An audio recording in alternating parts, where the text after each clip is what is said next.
نبی اکرم نور مجسم شفیع معظم صلی اللہ تعالی علیہ وسلم کے نہ سارے معجزات ان لوگوں نے اپنی آنکھوں سے دیکھے تھے،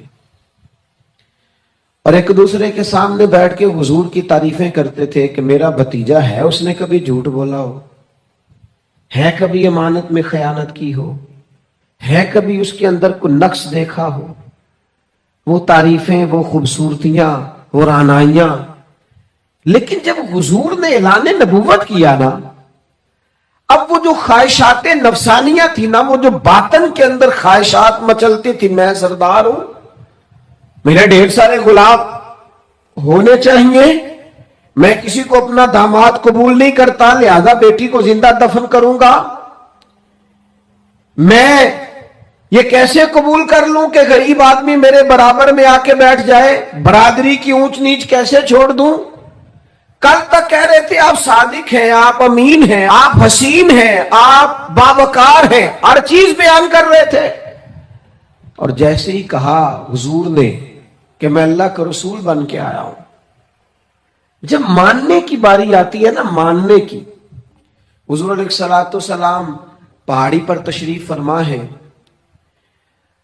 اور کریم محبوب علیہ الصلوۃ والسلام نے اونچی پہاڑی تھی، اس طرح کوئی آدمی یہاں دیوار پہ اوپر کھڑا ہو جاتا ہے تو آپ تو اس طرف نہیں دیکھ رہے، وہ ادھر بھی دیکھ رہا ہے، ادھر بھی دیکھ رہا ہے۔ اونچی پہاڑی پر حضور کھڑے ہو گئے اور کھڑے ہو کے فرمایا، اگر میں تم سے کہوں کہ پہاڑی کے اس پار دشمن ہے اور وہ تیاری کر کے آ چکا ہے، تم پر حملہ آور ہو جائے گا، کیا میری بات مان لو گے؟ دیکھا نہیں تم نے، میں کہہ رہا ہوں دشمن ہے، تسلیم کرو گے؟ سارے مکے کے لوگ جمع تھے، کہنے لگے کیوں نہیں مانیں گے، آپ صادق بھی ہیں اور امین بھی ہیں، آپ کی زبان سے کبھی جھوٹ نکلا ہی نہیں۔ یہ خاص پیغام حسین کانفرنس میں عرض کرنا ہے آپ بھائی، میں اگر کہوں کہ اس طرف دشمن آ گیا ہے، تم نے نہیں دیکھا، میری زبان پر اعتبار کرتے ہو؟ یا رسول اللہ آپ صادق اور امین ہیں، آپ نے کبھی جھوٹ بولا نہیں، خیانت کی نہیں، 100% یقین ہے، مان لیں گے؟ یہ بات ماننے کو تیار ہے، یہ بات تسلیم کرنے کو تیار ہے کہ آپ صادق اور امین ہیں، تو حضور نے فرمایا جس زبان سے تم یہ ماننے کو تیار ہو نا کہ اس طرف دشمن کھڑا ہے حملہ کر دے گا، اس زبان سے یہ بھی مان جاؤ کہ میں اللہ کا سچا رسول بن کے آیا ہوں۔ آپ میری بات کو سمجھیں، تھوڑی دیر پہلے بیک وقت کہہ رہے ہیں بالکل آپ جو کہتے ہیں حق اور سچ ہے، اور اب جب کہا میں رسول ہوں مان جاؤ، تو معاذ اللہ تعالیٰ ابو لہب کہنے لگا آپ کے ہاتھ ٹوٹ جائیں، آپ نے ہمیں اس کام کے لیے بلایا تھا، طرح طرح کی بولیاں بولنے لگے۔ جب مفادات پر چوٹ لگتی ہے، جب خواہشات نفس کو چھوڑنا پڑتا ہے، جب ذرا اپنی طبیعت پر کچھ چیزیں بوجھ بنتی ہیں، میرے اصحاب قبلہ عالم فرمایا کرتے تھے ہمارے دشمن جب ہم پر تنقید کرتے ہیں تو کئی باتیں غلط بھی کرتے ہیں لیکن کچھ باتیں ٹھیک بھی ہوتی ہیں، بجائے اس کے کہ ہم اسی وقت اٹھ کے قبول کریں، تسلیم کریں کہ جناب یہ بات جو آپ نے کیا یہ بالکل ٹھیک ہے، میں کھلے دل سے اس کو قبول کرتا ہوں۔ اتنی جرت کون کرے؟ اتنی ہمت کا مظاہرہ کون کرے؟ وہ چیزیں جو ہمارے نفس کی خواہش کے خلاف ہوتی ہیں ہم قبول کرنے کو تیار ہی نہیں ہوتے، لیکن جو مزاج دین ہمیں عطا کرتا ہے، وہ دین ہمیں یہ عطا کرتا ہے کہ جب تم یہ دیکھو نا کہ بات جو ہو رہی ہے وہ بات ٹھیک ہے، اگرچہ میرے مفادات کی بھی خلاف ہے، اگرچہ میرے نفس کی خواہش کے بھی خلاف ہے، اگرچہ میری سرداری کے بھی خلاف، ہو سکتا ہے میرا مالی نقصان بھی، لیکن چونکہ ٹھیک ہے لہذا مجھے قبول کر لینی چاہیے۔ یہ جرت پیدا کریں اپنے دل کے اندر، یہ طاقت پیدا کریں، یہ آج کا پیغام ہے۔ آپ دیکھیے حضرت فاروق اعظم رضی اللہ تعالیٰ عنہ نے مسئلہ بیان کیا، تو جناب فاروق اعظم رضی اللہ تعالیٰ عنہ نے اس مسئلے میں عورتوں کے مہر کے متعلقہ، جو حق مہر ہوتا ہے خاتون کا، اس کے متعلقہ جناب عمر نے کوئی مسئلہ بیان کیا۔ تو آپ جمعہ پڑھا کے باہر نکلے تو ایک خاتون کھڑی تھی دروازے پر، کہنے لگی امیر المومنین حد ہو گئی ہے، آپ عورتوں کو مہر لینے پر پابندی لگا رہے ہیں، اتنا لینا اتنا نہ لینا، اور اللہ رسول نے کھلی اجازت دی ہے جتنا مرضی لے لیں۔ اس خاتون نے دلائل پیش کیے۔ اب امیر المومنین کے سامنے ایک تو ہے کہ عام مرد کے سامنے عورت بات کرے تو لوگ قبول نہیں کرتے، اور 22 لاکھ مربع میل کا حکمران، اور جس کے بارے میں معروف ہے کہ ان کا درہ ہر وقت چلتا ہے، اس خاتون نے جناب عمر سے کہا کہ جناب مسئلہ یوں ہے، آپ نے یوں بیان کیا ہے۔ اب ارد گرد لوگ کھڑے تھے، کسی نے یہ نہیں کہا گستاخ معاذ اللہ تو کیا کہہ رہی ہے، امیر المومنین کے سامنے کلام کرتی ہے۔ بات حق تھی، کسی نے جرت نہیں کی۔ ایک شخص حضرت عمر سے کہنے لگے حضور آپ کچھ بولتے کیوں نہیں، کچھ تبصرہ کریں۔ فرمانے لگے بولنا کیا ہے، ایک مرد نے خطا کی ہے اور ایک عورت ٹھیک کہہ رہی ہے، اس کی بات درست ہے، میں کھلے دل سے قبول کرتا ہوں۔ نفس پر گرچہ چوٹ لگتی ہے اسے قبول کرے، کیوں حق کے معاملے میں حضرت صاحب بندے بڑے اچھے ہیں، قبلہ بڑے نفیس آدمی، اور جناب ان کی طبیعت بڑی اچھی ہے، تو پھر آپ قبول کر لیں ان کی بات کو۔ کہتے ہیں آپ دعا کریں میرے لیے میں قبول کر لوں، آپ دعا کریں میں ٹھیک ہو جاؤں۔ او خدا کے بندے جسے تو ٹھیک سمجھ رہا ہے اس کی بات کو قبول کر، اس بات کا قائل ہو جا، اس پر عمل کر۔ ہمارے مزاجوں میں وہ جو نفسانی خواہشات کا غلبہ ہے آج بھی پوری طرح وہ ہمیں اپنی لپیٹ میں لیے ہوئے، ہم سمجھنے کو تیار نہیں ہوتے۔ حق حق ہوتا ہے، اور جب حق واضح ہو جائے پھر نفسانی خواہشات کو نہ دیکھو۔ نفس ایک بچے کی طرح ہے، اس کی ایک بات مانو گے دوسری خواہش کرے گا، دوسری بات مانو گے تیسری خواہش کرے گا۔ اللہ کے محبوب علیہ السلام نے دعا فرمائی ہے، مسند امام احمد بن حنبل میں موجود ہے، حضور اللہ کی بارگاہ میں عرض کرتے تعلیم امت کے لیے، صرف ہمیں سمجھانے کے لیے، ورنہ تو معصوم عن الخطا ہے۔ محبوب اللہ کی بارگاہ میں عرض کرتے اے اللہ مجھے اس خواہش سے بچانا جو ایک اور خواہش میں مبتلا کر دے، اس خواہش سے بچانا جو خواہشات کے دروازے کھول۔ ہم اپنے نفس کو لے کر دین کے مقابلے میں کھڑے ہو گئے۔ میری برادری کہتی ہے کہ شادی میں ڈھول بجے گا، تماشا ہوگا، اور اللہ رسول کہتے ہیں کہ اس میں شریعت کا بول بالا ہوگا، پتا چلے گا جیتتا کون ہے۔ میری اولاد کہتی ہے کہ اس راستے جانا ہے، رب رسول فرماتے ہیں اس راہ پہ جانا ہے۔ نفس کی خواہش اور ہے، اللہ رسول کا حکم اور ہے، ہم اس کو تسلیم کرنے کو تیار نہیں ہوتے۔ معافی مانگنی پڑ گئی ہے ایک بندے سے، ہماری جو بنائی ہوئے قبیلے اور برادریوں میں اونچ نیچ ہے اس کے حساب سے ہم بڑے قبیلے سے ہیں، وہ چھوٹی قبیلے سے، ہم نے جو بنائی ہے، ورنہ تو قبیلے فقط تعارف کے لیے ہوتے۔ معذرت کرنی پڑ گئی ہے، لیکن کمال ہے ہمارے مزاج میں وہ پیدا ہو۔ اللہ رسول کو راضی کرنے کے لیے تھوڑی دیر اپنے نفس کو کچلے، ممکن ہے ایسا ہو، کرتے ہی نہیں ایسا، مزاج نہیں بنایا۔ ہمارے نفس کی خواہش کے مطابق اگر چلیں پھر سارا آپ یقین کریں لوگ استادوں کے پاس جا کے عزتیں اور پروٹوکول ڈھونڈتے ہیں، پیروں کے پاس جا کے عزتیں اور پروٹوکول ڈھونڈتے ہیں، ایسی جگہوں پہ جہاں پروٹوکول دینے کی باری تھی وہاں بھی لینے کے چکر میں پڑ جاتے۔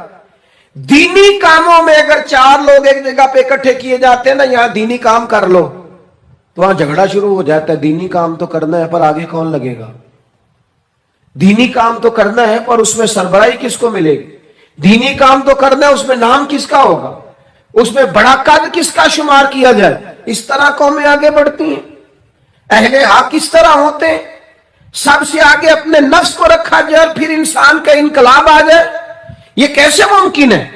حضرت ابو ذر غفاری، میں قربان اس شخص پر، سیدنا ابو ذر غفاری، اس امت کے درویش فقیر، ایسا شخص جس کے بارے میں محبوب نے فرمایا زمین کے اوپر اور آسمان کے نیچے میرے ابو ذر سے سچا بندہ کوئی نہیں۔ اتنا بڑا آدمی زندگی فقر و فاقے میں گزار دی، اپنے مزاج پر طاری کر لی چیزیں کہ بس وہ سادگی جو ہمیں ہمارے رسول نے سکھائی ہے اسی میں رہنا ہے۔ حضرت ابو ذر غفاری گفتگو ہو رہی تھی، بات چیت ہو رہی تھی، جناب بلال حبشی رضی اللہ تعالیٰ عنہ کے ساتھ محو کلام تھے۔ حضرت بلال نے اپنے آپ کو سمجھا لیا تھا کہ میں دروازے رسول کا گدا ہوں. کچھ لوگ نا غلام بے دام ہوتے ہیں.